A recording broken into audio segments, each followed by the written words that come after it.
that term. Creator There enablement. we go, creator enablement. Let's do it. IP, starting today. Trademark.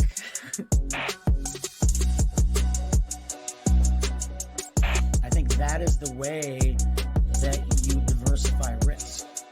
Because And how do I do it in a way that honors the investment of blood, sweat, and tears? Are we considered geriatric millennials? Is that what we're You know what? Legacy building mode, right? Like what?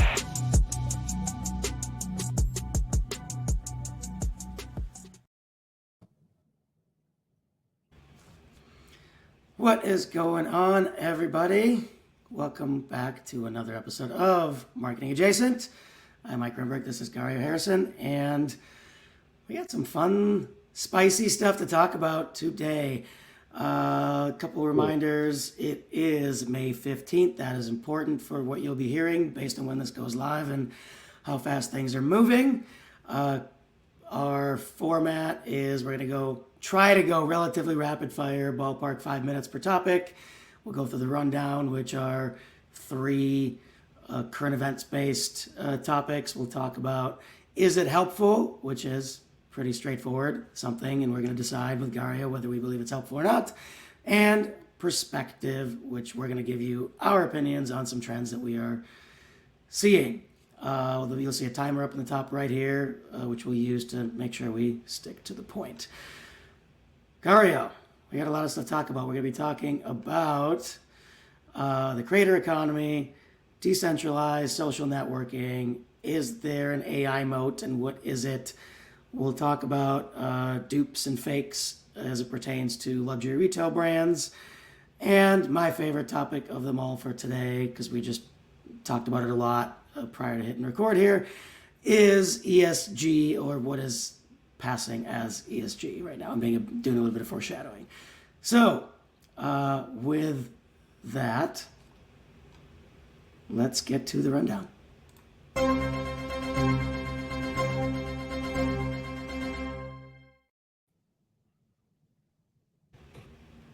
Alrighty.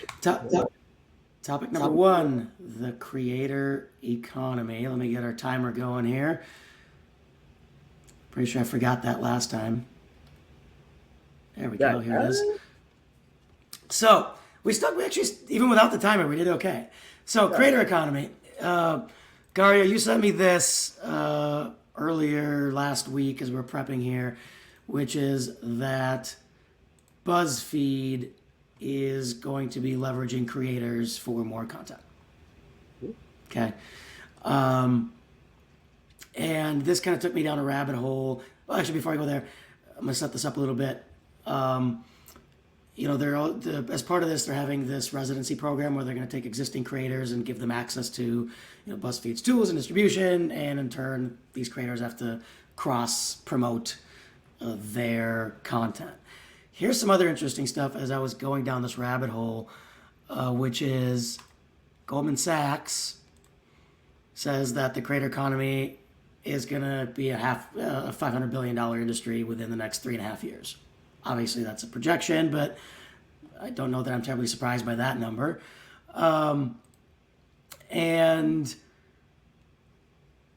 There's a few other things, but we don't need to go into them. So these are two main things I think are important as we dive in here to this topic. So when we think about this, I look at two things. One is how this is going to change revenue models.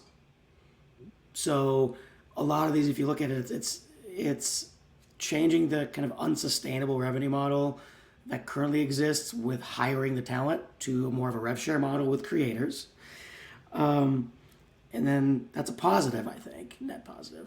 On the other hand, when we combine this with, there was one other thing. There's the AI thing I was going to share, which is, here we go, this thing. I was forgetting something.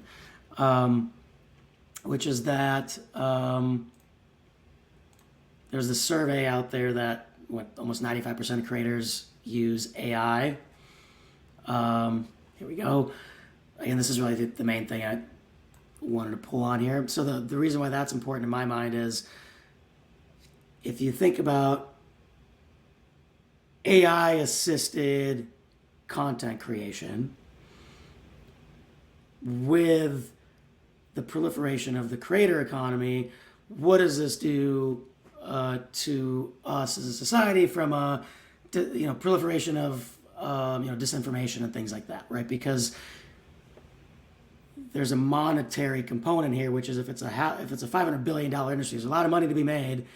So how much scrutiny are these creators going to have on the truth with a capital T, if you will? So two things: revenue models and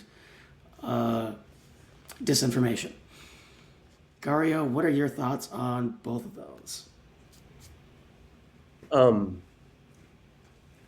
Yeah, I'm shifting my thinking a little bit based on some of the conversations that we had here. But It always happens. Right. But I'll take the revenue model piece and the how much the economy is going to be worth. If we remove the current business model, because I don't think the business model, to your point, is going to look the same today, which is primarily advertising driven. It's not going to look like that. It's going to look very different.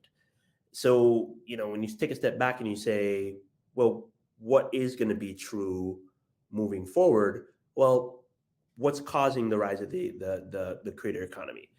It's not people wanting to become influencers. It's our reputation online is starting to matter more, right? So whether you're a CEO or a high school kid, who you are individually, kind of IRL, as the kids say, and who you are online, that needs to match up. And a part of we are geriatric millennials. So. Exactly.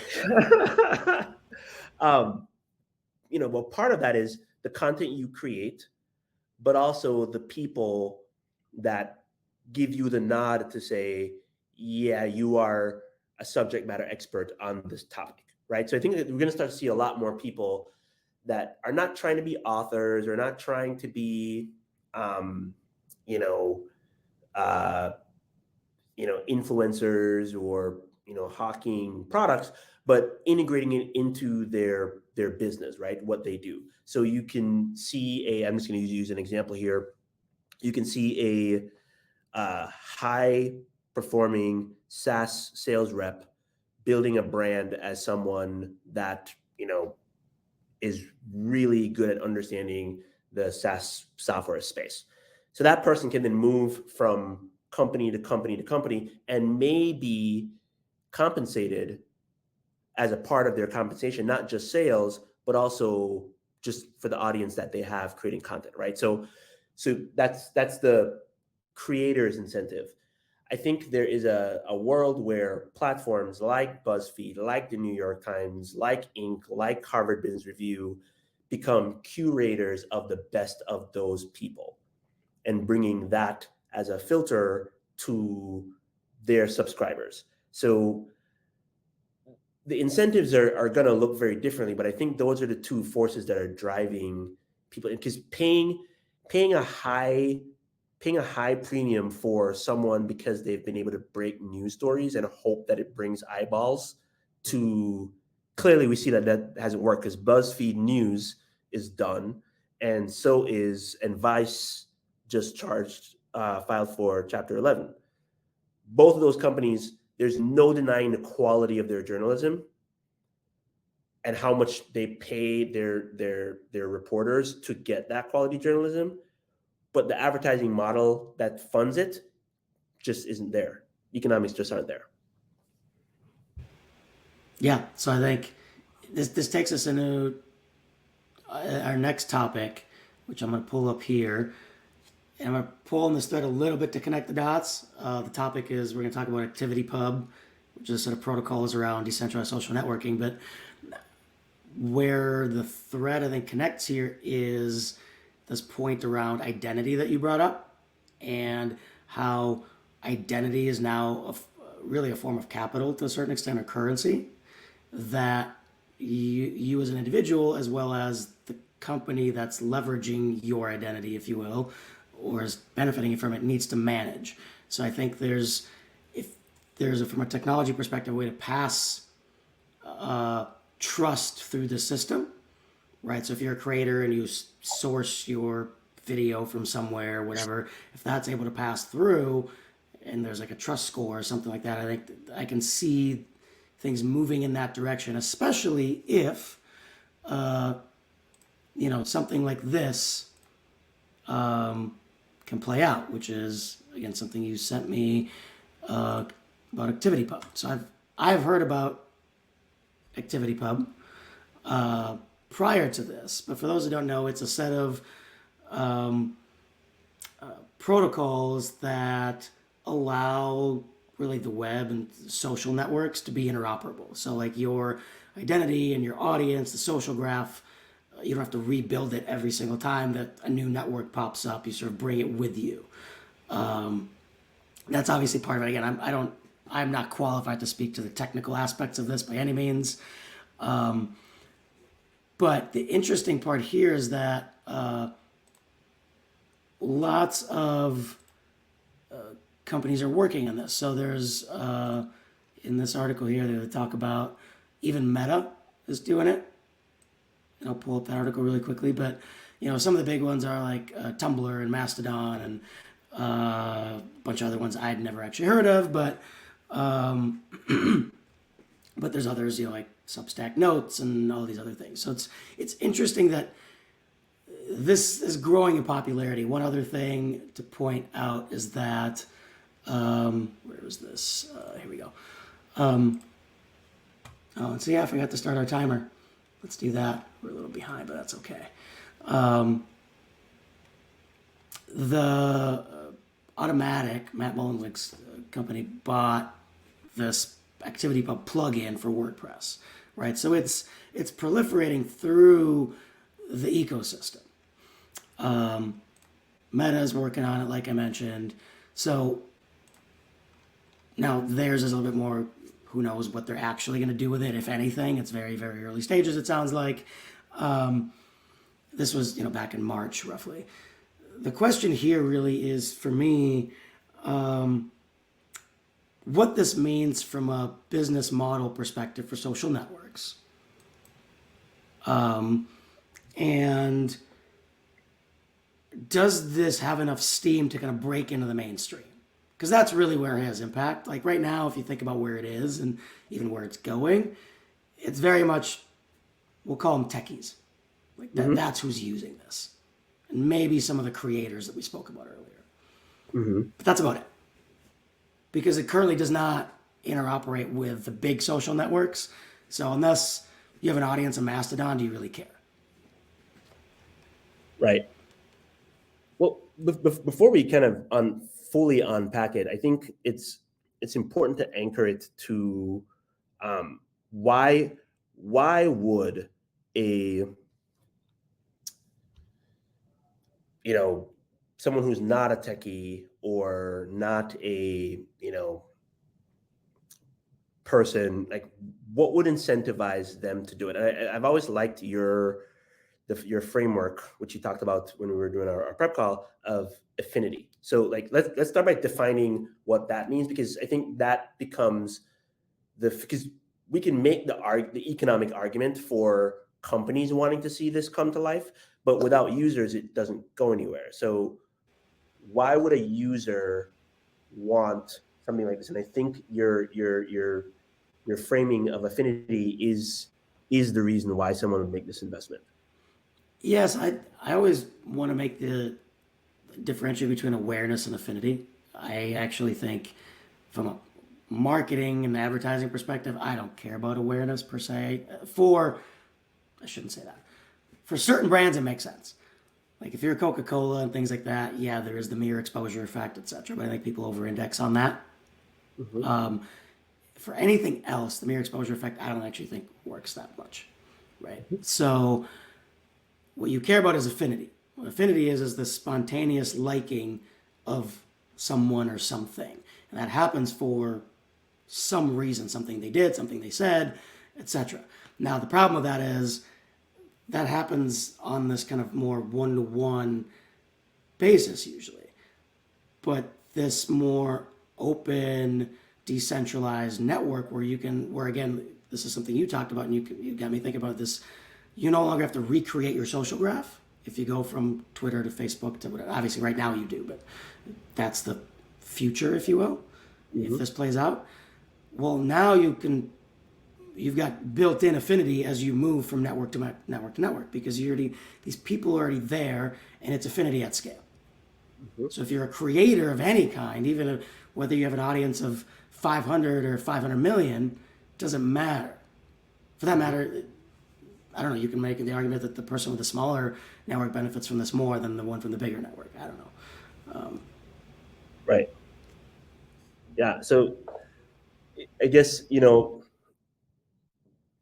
that example of moving from network to network becomes really important, because now if I spent a bunch of time building up and we use the example of, what I'm known for professionally, right? But, and what I'm known for as a athlete or whatever, it's still me, right? But I'm able to plug my ideas or perspective in to Strava, for example, when it comes to like working out and that sort of thing.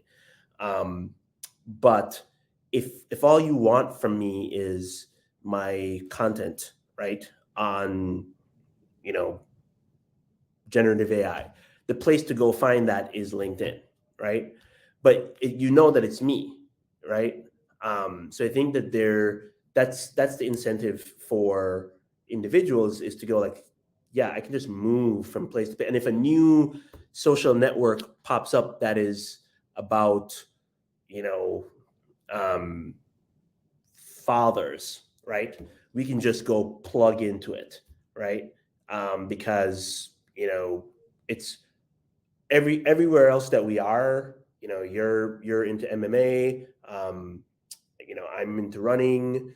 We're both like marketing professionals, so we bring that to this new dad social network, right? And that you kind of do that across the board. We don't change anything. We're just, our network over here also now knows that we're the dad network as well, right?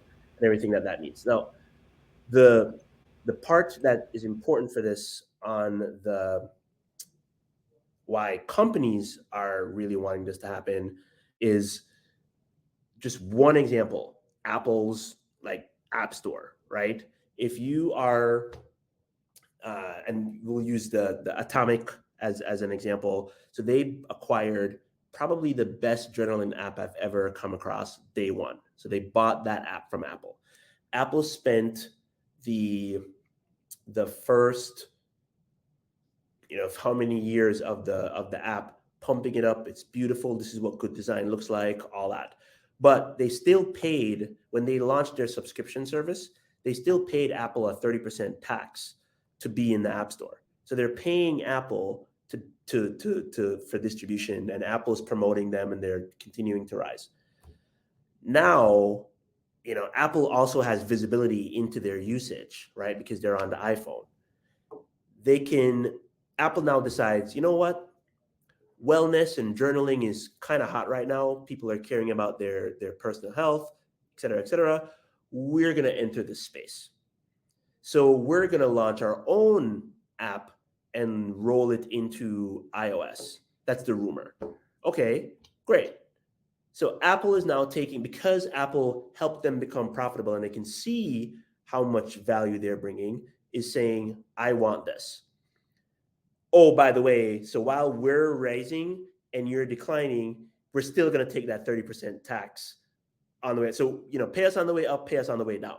And I think companies and shareholders, they can't operate like that anymore. So trying to create a decentralized world where they have more autonomy and they're not beholden to Google, Apple, or Facebook, I think is what's going to drive this on the business side. And I think if the two can figure out a user interface that's actually usable and not end up in a Linux type situation, where in theory it makes sense, but it's just so hard to just go to what you know, then I think it has a shot for becoming a thing. Yeah, and that takes us into our next topic, I think, because we're talking about ecosystems here, which is there an AI moat? I'm not going to forget to launch our timer. Here we go. So,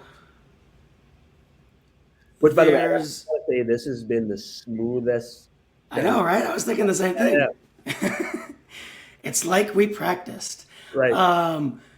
So there's the probably everybody has seen this article from a Google engineer around, hey, we have no moat, and neither does anybody else. Neither does OpenAI, really, is what he said. Now, something to call out, this is one person's opinion. This was posted before Google I.O., which just happened, and is where we're going with this. So really the crux of the argument here, to summarize it, is Google's got no moat because open source is going to eat their lunch, and there's this kind of fancy chart about how close they really are to kind of the prime time, ChatGPT and Bard, etc. And it's evolving faster, etc., etc. Okay, makes sense. But interestingly, at the end here, he talks about, I'm trying to think, where was this? I might have gone too far. Somewhere in here, he talks about ecosystems. I actually think this is it. Nope. Yeah, here we go. Talks about where owning the ecosystem is what's important. Now, he talks about the ecosystem as something different. And my thought was, and then I saw this article here pop up in Tech Talks here. And really the gist that I wanted to get to, it's all the way at the bottom here, talks about, Google and Microsoft still have the edge in the enterprise space. And I think this is actually missing a core component. So the core argument here is that, Google and Microsoft have enterprise level ecosystems in Google Workspace and in Microsoft Office and the Office Suite and Azure and Google Workspace and Google Cloud, all the stuff that people who are tied into those cloud ecosystems at the enterprise level, it's like moving a fleet of Titanics. Like, it's just not going to happen. There's too much security and IT and all sorts of stuff that's tied into it where you're not going to go exploring an open source solution at this point. Not very likely, at least. Not anytime soon. And if you do, it's years, like decades probably, before that change happens.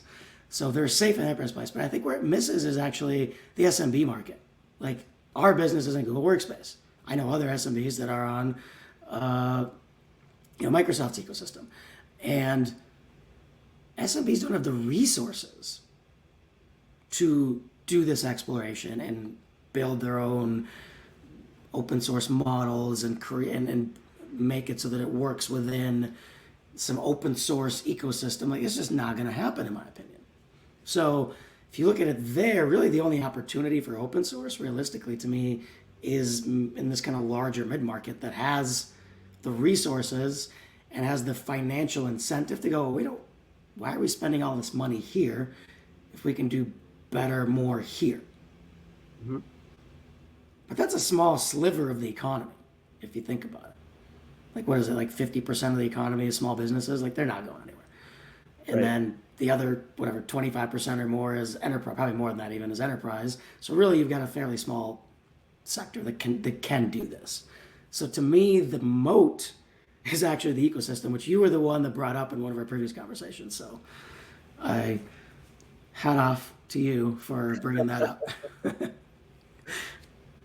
Yeah, I think this whole it's been interesting to see this whole thing play out, because I think the point you made about the SMB is one that actually, even in our pre-call when we were talking, it didn't cross my mind until you said it now. Like, there is a economic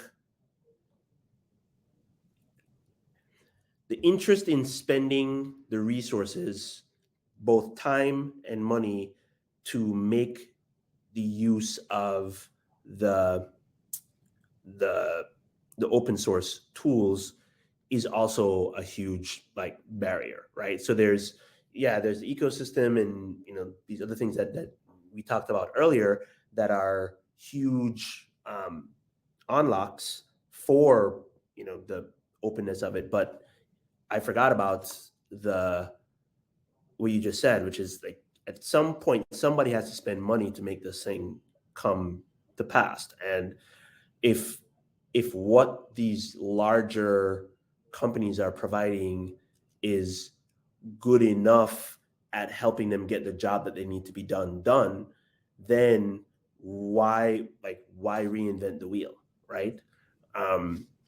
It reminds me a lot of IT departments in in the early days going, this cloud thing isn't safe, which at the time it was way less safer than it is today. But they were like, look, I need to be able to go touch my servers, right? I need to be able to go down in the basement and touch these things. And until it started being, starting to break and causing business disruptions, and you have to be on premise to access it, and like all this jazz, people go like, there's more benefit in making it readily available than before. And I think I don't remember how we arrived at this as a mental model for this. It's the moats being not just the ecosystem, but the data that lives in those ecosystems, right? So, to your point of Google has all your information from your business from its inception, right? Because you're a Google shop. We are too, at Curious, right? So if a new employee comes on board, the model can now help them go sort through, who's been emailing with this person the most, who's the best person to give me this information, and it can look at who owns the docs, like all that, and point them in the right direction. Microsoft can't do that because you're not a Microsoft shop. Facebook can't do that because it doesn't have that data, but Google can, right? And you have, same thing's true for Google and Microsoft. But then the example of if you meet someone, like when I met my wife, she had an entire life before me. And a lot of that life was captured in relationships and social graphs in Facebook. That continues to evolve. Even if she's not using Facebook, those friends that are a part of her social graph are using Facebook, right? So now it's, coming up on our 10-year anniversary. If I want to create and get an idea for and creating an experience that's going to give me some ideas, and it's going back and looking through the entire ecosystem of her social graph and coming back with some ideas, that's powerful. Google can't do that. Microsoft can't do that. Only Facebook can, right? So I think we're going to start to see this open source layer for accessibility, but then the moats being, what data do they own? I probably should not have used that example of my 10-year anniversary as. Here's a question: has your wife ever watched the show? Yes. Well, I mean, again, this is all speculation. I'm going to come up with something wildly memorable, independent of. I'm sure you will. So, another perfect segue too.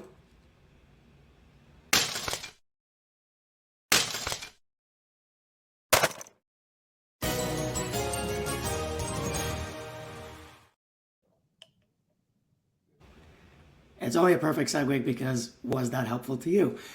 We're talking about something different. We're talking about Lululemon and how they are dealing with fakes and dupes.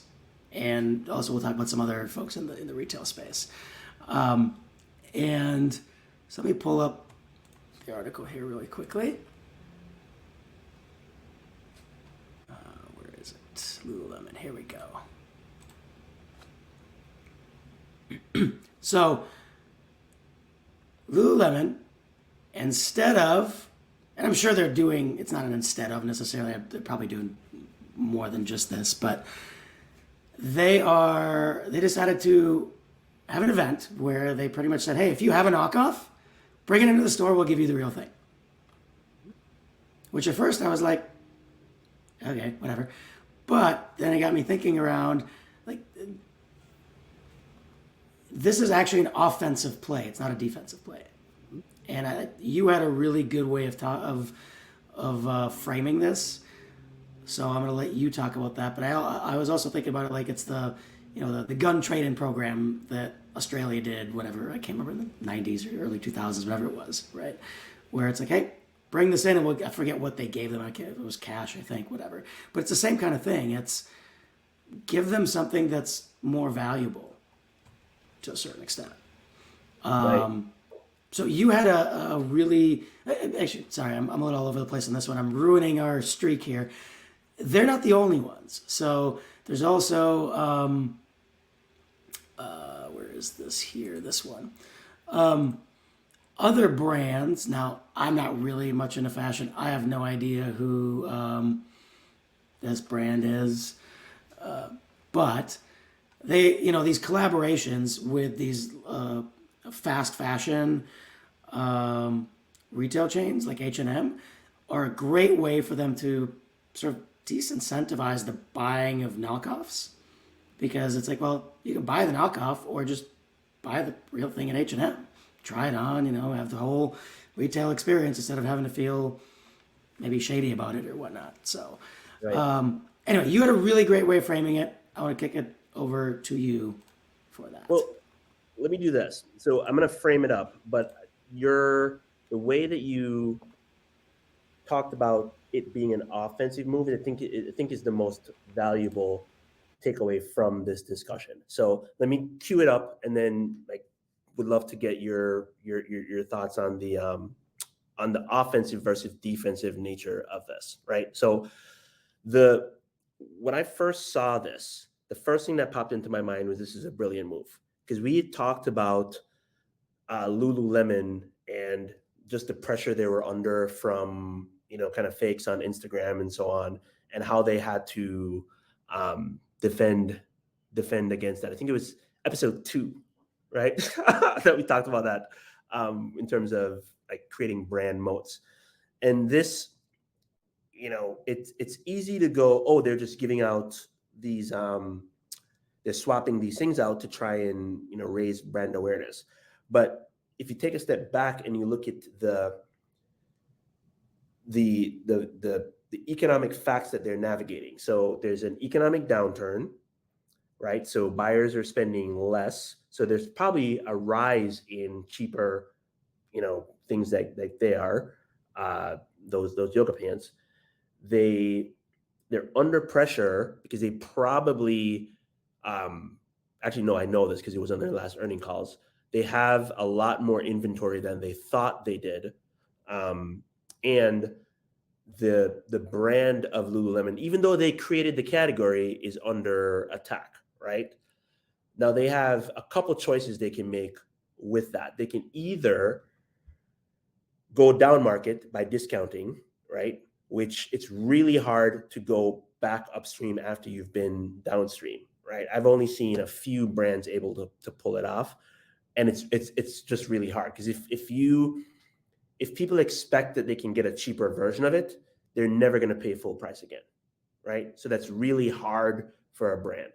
So if you zoom out, and these are the economic facts that they're navigating, what was really smart about this approach is they probably reallocated their marketing budget, which was probably cut, and said, we're going to invest in word of mouth awareness for this. So earned media, right?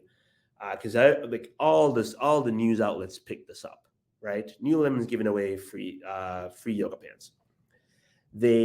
People that were buying these cheap yoga pants that they had more inventory of than they can actually sell, so they're swapping these out, right? So they would have either had to discount the SKUs to move them, or they could do this. and they have not discounted it. Therefore, they retain that exclusive, that luxury brand moving forward. So I would imagine on their next earnings call, they're going to say that this was a huge success. Inventory's down. We maintain our price control, so we can control the price of our products. We don't have to heavily discount.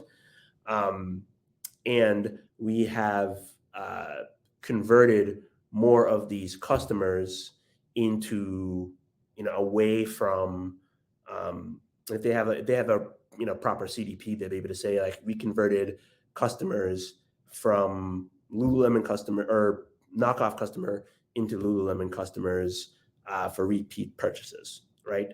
So with that like frame in mind, yeah, I think it's an awesome offensive move. And you were talking about why you thought that was. Well, and there's one other thing that just came to mind too, which is how many of the people that traded one thing in, are very likely to be influencers, right? I mean, there are, I know for a fact there are social accounts that are literally their entire thing is like, well, don't buy this thing, but instead go get the knockoff, and here's where you can find it, and here's where you can get deals and all this. I mean, there's tons of them, right? Right. What if somebody goes, oh, check out what I just did, right? Now all of a sudden, now you get access to that whole audience of people who are following, like, oh, that's interesting. Maybe Lululemon isn't the big corporate, like, juggernaut for yuppies and whatever, right? So there's that makes it a long-term offensive move. I find it interesting that, to me, this is a long time horizon play, which you don't really see from public companies. And really the way I look at it is it's offensive because right now the reason people buy fakes and dupes is because they can't afford, or they can't justify spending $100 on a pair of yoga pants. Even if they're diehard yogis and they go all the time.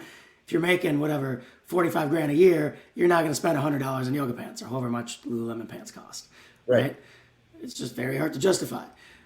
But once they climb the corporate ladder and they get a promotion, this, that, and the other, now all of a sudden the brand has more appeal because I want to show that I am a yoga person or whatever, fitness person, whatever it is, and this is my way to do it. I mean, that's how luxury brands work, right? Premium brands. Right. So you're now seeding that in these people, at least in a certain percentage of these people, which again, that's a long-term play. But you're potentially creating these like super consumers. It's like, wow, they did this, right? I mean, I think about like how many college students got converted into being loyal Chipotle customers because they got some free Chipotle a couple of times and they never stopped eating it, right? Like that kind of thing. So, yeah, that I did not. That's a good point too. The influencing the influencers. That's another earned media, and I'm pretty sure they're going to include in their stats as well. If there's, especially if somebody posted it publicly, that's like, hey, here's a qualitative thing. Take a look. Yeah. All right. So this is our first. Is it helpful that we believe is actually really helpful? Yeah. Nice. Good to think about it. All right. So now I think it's going to be an interesting conversation. Hopefully we left enough time for it. Let's give folks some perspective.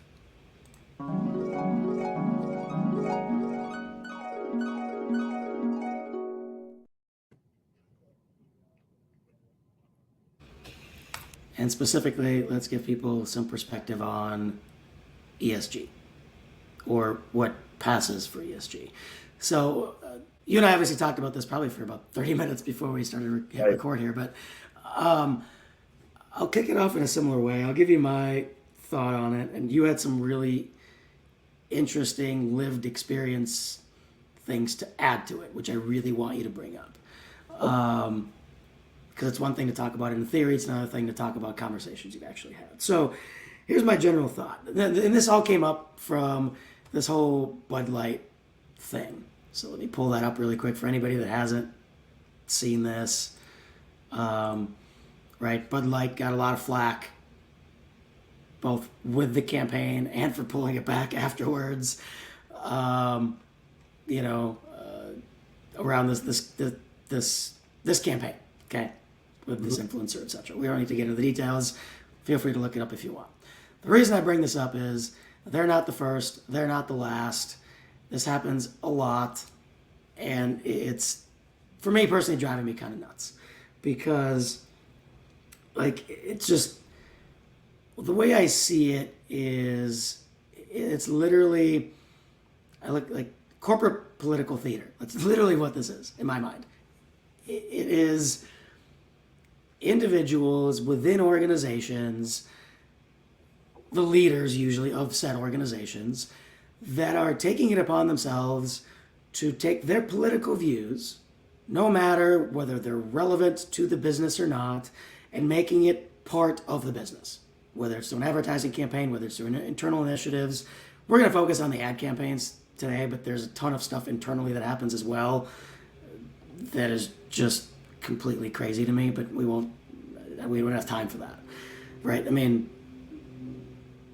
we see this, and it really just turns into a whole bunch of virtue signaling and political posturing. Like, I mean, we saw this with everybody with the Black Lives Matter thing. We see it all the time with the rainbow thing, rainbow flags, every company posting, changing their logo and doing that. We see it with Earth Day all the time. Like, oh, we planted a tree. Yay. Like, all this kind of just, I don't know, it's just a bunch of fluff in my mind. And I'd love for you to talk about the example that you told me around entrepreneurs of color not getting funding, because I think that is a perfect example of this. Right. And then talk about whatever else you want after that. Yeah. So to set the stage for it, so we talked about the Bud Light example, right? And the point you made about CEOs and executives feeling pressure to comment on every social issue that comes up is a real thing, right? You get pressure from employees, and you get pressure from customers, and you're getting pressure from politicians that are kind of calling you out and daring you not to say something. So there's a lot of pressure from the C-suite. And I want to like acknowledge that fact, because that is a core consideration in all of this. So to me, the bigger issue is, at the end of the day, a business is designed to create economic value, right? So if you're a leader of an organization and you're backing and you want to make a statement, or you want to weigh in on something, your decision to do that has to be tied to the economic value of the organization for it to be worth the disruption that it's probably going to cause, right? Now, when I frame it that way, it's an important nuanced point to make, because I think that's where a lot of folks are getting tripped up. Because you look at the Budweiser thing, they should never have done that, right? Like, their core audience are people who just want to watch sports.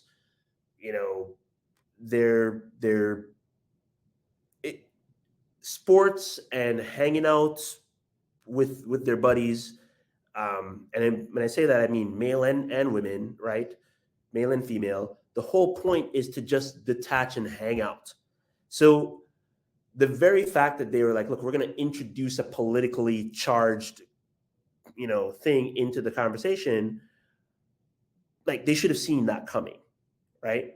And they should never have weighed into it. Like, their biggest campaign a few years ago was the "What's up," right? It's just folks coming over to hang out, right? That was a hit. That became a cultural movement, right?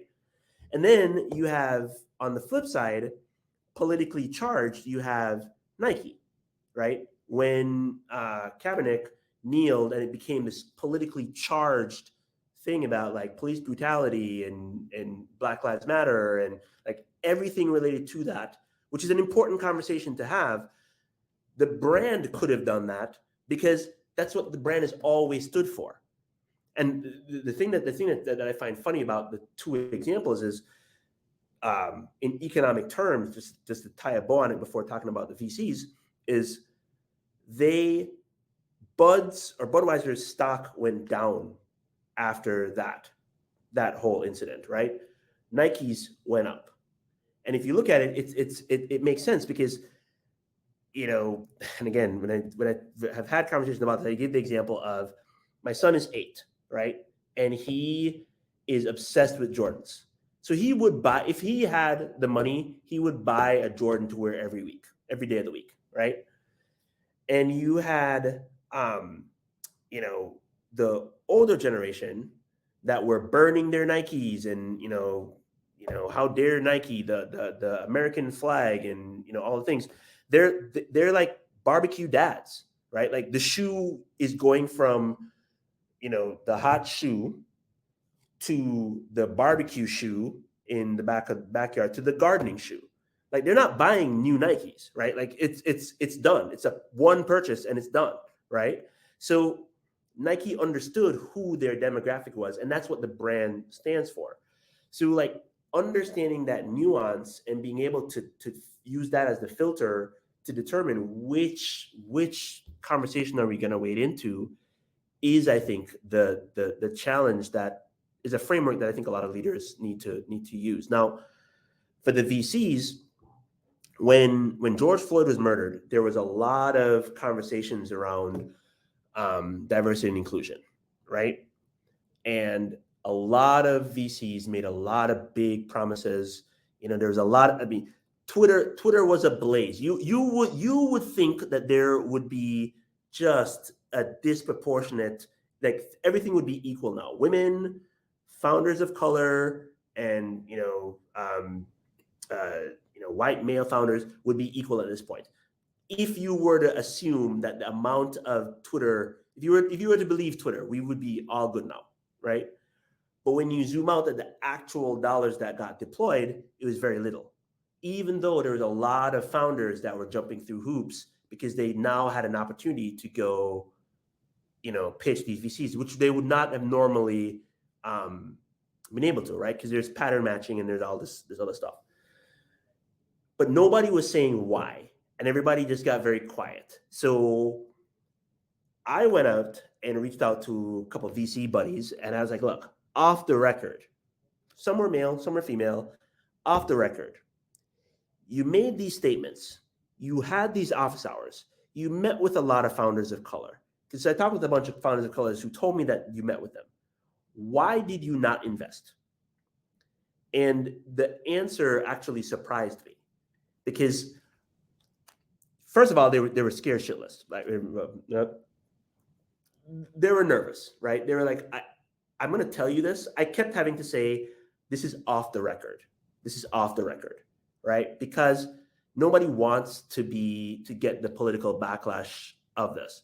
Because on one hand, and this is how they explained it, we have a fiduciary duty to our limited partners, the people who invest in us, to invest in startups that we believe have a high likelihood of succeeding, right?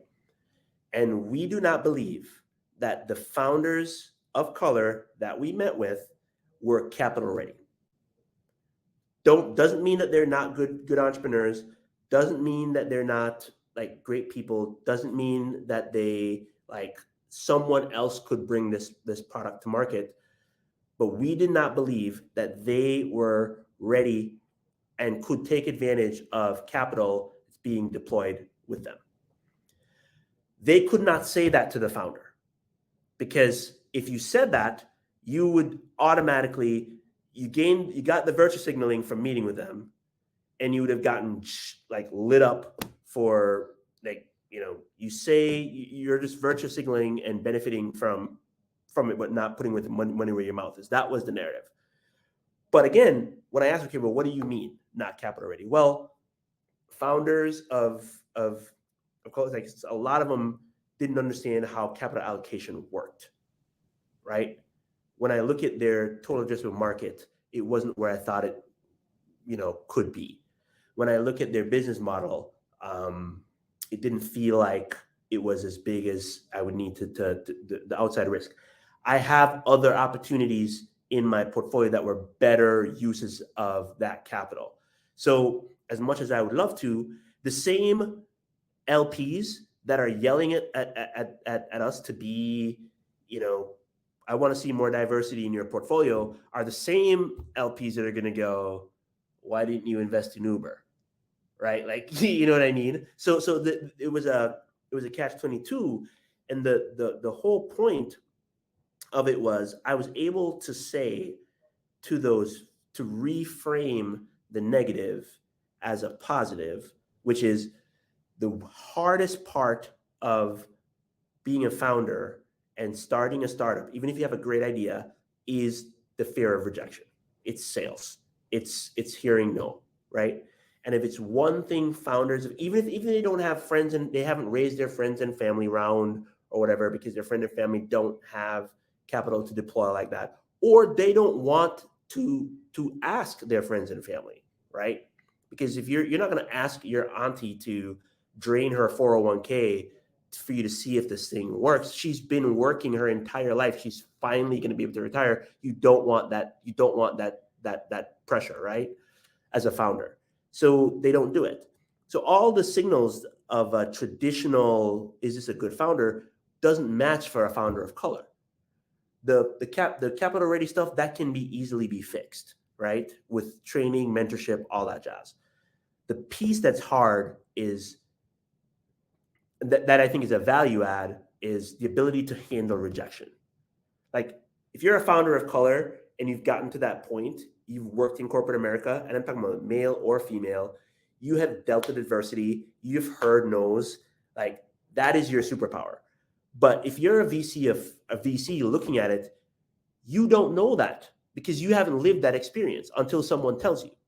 So all that to say is we would not have been able to have that nuanced discussion because it's not binary, right? There's a lot of moving pieces. There's a lot of me going, I never thought about it that way. Right. You do have LPs that you're accountable to. And me going, no, it's actually a superpower. When they're literally legally accountable to them. That's the other thing that people don't realize and think about. Right. So yeah, so it's this idea that like I need to understand how they see the world and have an honest conversation and not without the fear of, like we talked a little bit about creating safe spaces to have these conversations without fear of retribution. But yeah, if they had not been able to tell me that, I would not have been able to know that like, hey, there's a piece of the puzzle that they're not missing, that they're not seeing. And the same thing goes for me because I have friends, the same friends that were like, frustrated that they went through all these hoops and they got their decks ready. And, I role played with a bunch of folks with their decks that didn't get funding. But like, so now I know that this is an objection that you're going to have to overcome. Are you capital ready? Do you have a clear path to, if they give you $1 million, how is that $1 million going to get you to your next milestone? How is it going to get you to your Series A? I now know that that is something that they're looking for. And if you don't have a good answer for it, could disqualify you from benefiting from that capital. But again, it's the willingness to have that nuanced conversation and understanding that here's where we want to go. Here's the good that we want to see in the world.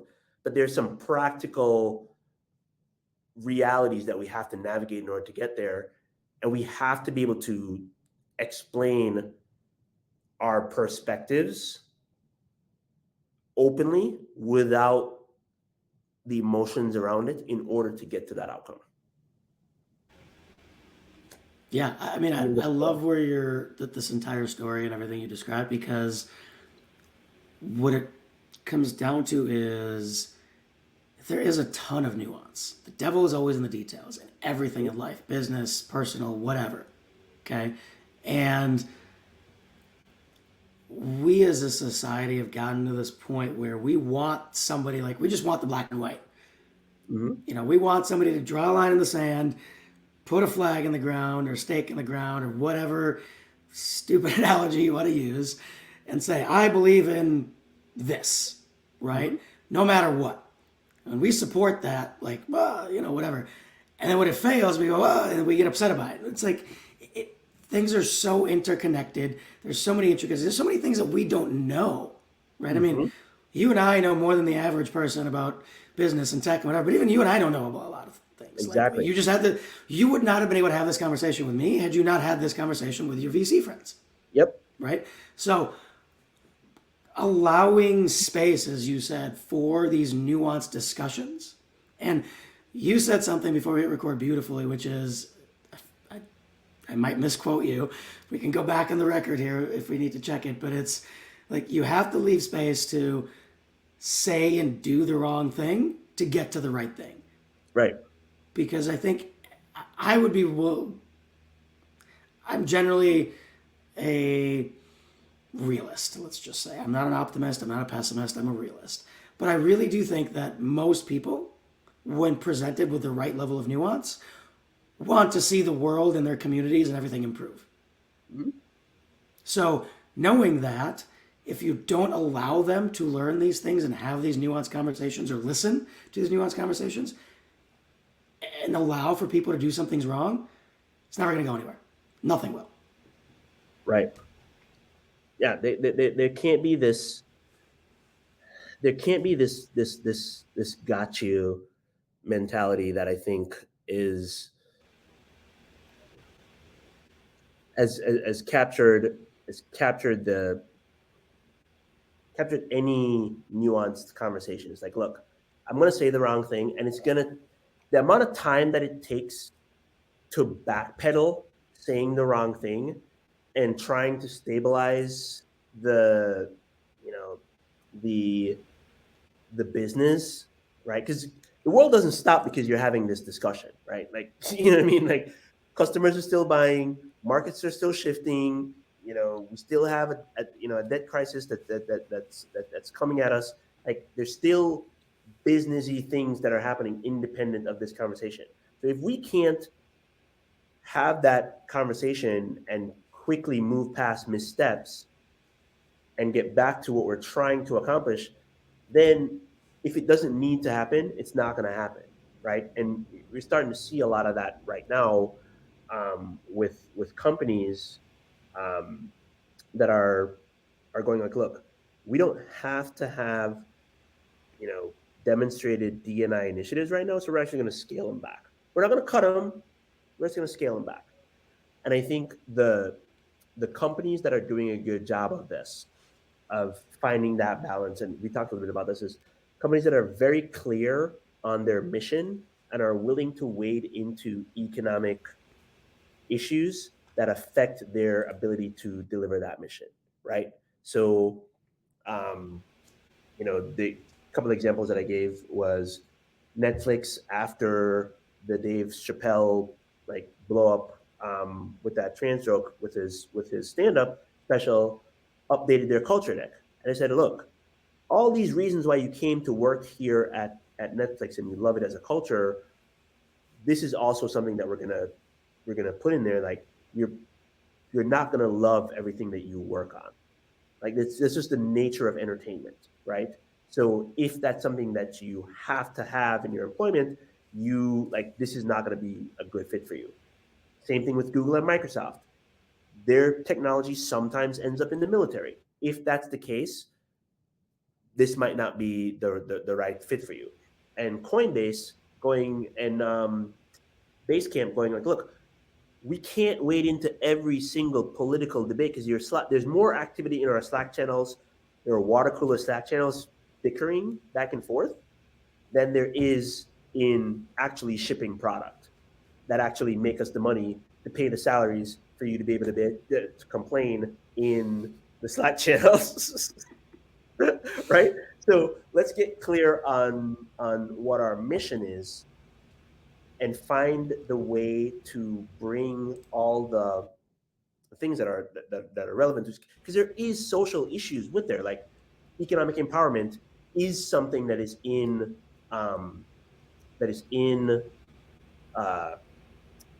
Coinbase's charter, right? So if there is, legislation that is going to, disproportionately affect,